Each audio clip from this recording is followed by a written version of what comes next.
Juliana Peres Olmedo and calculated plot to murder his wife, describing horrifying allegations of inside murder. their Herndon, Virginia home.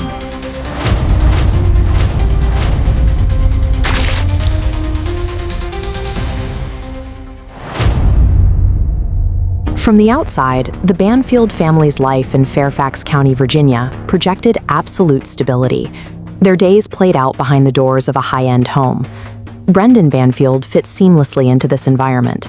As a criminal investigator for the IRS, his entire professional life revolved around federal law.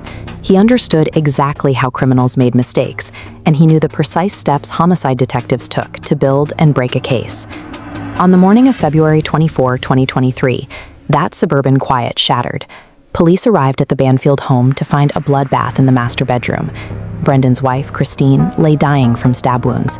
A stranger, Joseph Ryan, was dead on the floor from gunshot wounds. Brendan stood at the scene holding his service weapon. He provided officers with a clear sequence of events. He had just come home, heard screams, rushed upstairs to find an intruder attacking his wife, and fired his weapon to save her. To the responding officers and the local media, the narrative made complete logical sense. A trained federal law enforcement officer stepping in to protect his family against a maniacal home invader offered a neat explanation for a chaotic scene. It appeared to be an open and shut case of self-defense. But as crime scene technicians began processing the house, the physical evidence refused to align with the break-in. There were no shattered windows, no forced locks. Joseph Ryan had simply walked through an open front door. Homicide detectives quickly discovered why. Ryan was entirely unaware he was walking into a double homicide. He arrived at that specific time because he had been targeted, vetted, and invited to the residence through an obscure online forum. Brendan Banfield used his federal training to engineer a digital trap designed to look exactly like a random tragedy. But in the process of building his perfect alibi, he left behind a highly visible trail of digital evidence he failed to scrub. The mechanics of this murder were built months in advance. Brendan, alongside the family's 23-year-old au pair, Juliana Peres Olmedo, began laying the groundwork using Christine's own personal laptop. While Christine slept, the two of them created a fake profile on an alternative fetish website, posing as Christine herself. This forum interface shows how the trap was structured.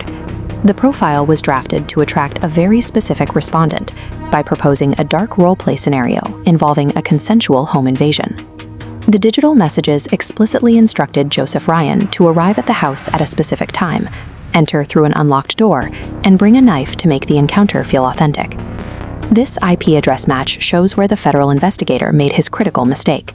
He assumed that typing on his wife's computer would shield him. He failed to account for network logs and timestamps. The data showed these accounts were being actively modified from the Banfield home router at the exact moments Christine was physically clocked in for her nursing shifts at the hospital. Detectives also extracted deleted cloud backups from the au pair's phone. They found a stream of encrypted text messages between Brendan and Juliana. These were precise operational logs tracking the status of their target, confirming when Joseph took the bait, and coordinating his exact arrival. Brendan applied his professional understanding of human behavior to manipulate a stranger's online search for companionship. He coded a digital interaction that guaranteed a living, breathing scapegoat would deliver himself directly into the master bedroom. The true depth of their premeditation is revealed by their actions right before Joseph Ryan arrived. Brendan and Juliana took the Banfield's 4-year-old daughter, led her down to the dark basement, handed her a tablet, and instructed her to stay there. They left a toddler sitting alone underground while they prepared to ambush her mother upstairs. At 8 a.m., Joseph walked through the unlocked front door and into the bedroom. Christine Banfield woke up to a stranger holding a knife. She screamed in terror. Realizing instantly that he had been set up, Joseph panicked. From the shadows of the hallway, Brendan Banfield stepped out and immediately opened fire, dropping Joseph to the floor.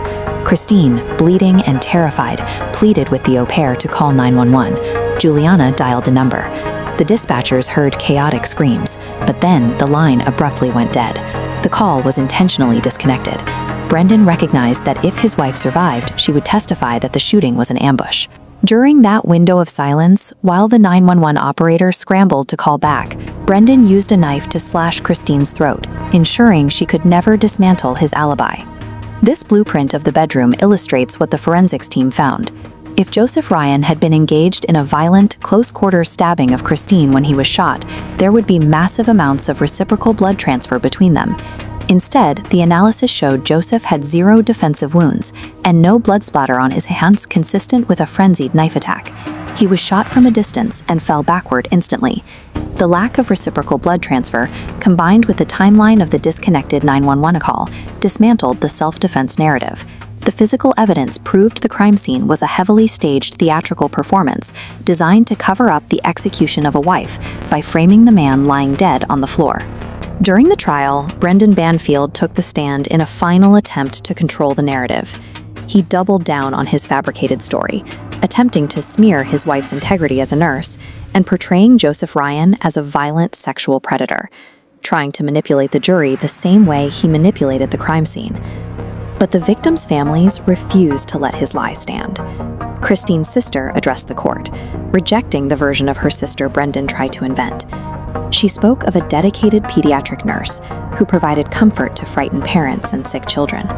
She promised that Christine's 4-year-old daughter would grow up knowing her mother's big laugh, big heart, and deep love. Joseph Ryan's mother and aunt also dismantled the caricature Brendan had built. They introduced the court to the real Joseph, a man who lived with his grandmother to manage her care, a staunch defender of women's bodily autonomy, and a compassionate person who adopted the oldest, most neglected dogs from the animal shelter. Brendan's narcissism allowed him to calculate IP addresses, bullet trajectories, and camera blind spots.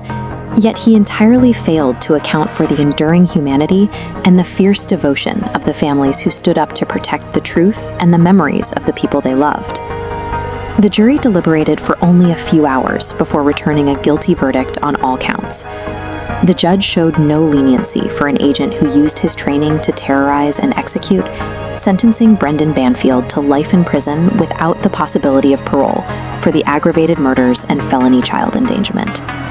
Cold digital calculations will inevitably leave a forensic trail for investigators to follow. But ultimately, it is the unyielding voices of the victims' loved ones that pierce through dissection, ensuring the truth survives long after the trap springs shut.